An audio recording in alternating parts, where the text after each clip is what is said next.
இன்றைக்கி carrot beans பொரியல் எப்படி செய்யலான்னு பார்க்கலாம். வீடியோக்கு போகிறதுக்கு முன்னாடி எங்கள் சேனலை சப்ஸ்கிரைப் பண்ணிக்கோங்க, மறக்காமல் பெல் ஐக்கானை கிளிக் பண்ணிக்கோங்க. பீன்ஸு கேரட் ரெண்டையும் சின்ன சின்னதாக நறுக்கி எடுத்துக்கிட்டேன். பீன்ஸு கேரட் வேக வச்சு எடுத்துக்கலாம். ஆயில் கொஞ்சம், பெருங்காயம்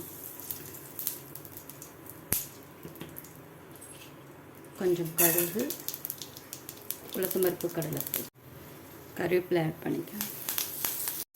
ஆனியன், கேரட், பீன்ஸ், கொஞ்சம் மஞ்சள்தூள், ஒரு ஸ்பூன் சாம்பார் பொடி, கொஞ்சம் உப்பு, வாட்டர் கொஞ்சம் உப்பு.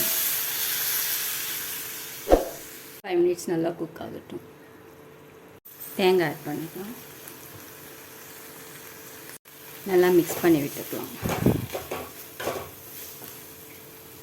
கேரட் பீன்ஸ் பொரியல் நல்லா குக் ஆயிடுச்சு. சுவையான கேரட் பீன்ஸ் பொரியல் ரெடி. தேங்க்ஸ் ஃபார் வாட்சிங்.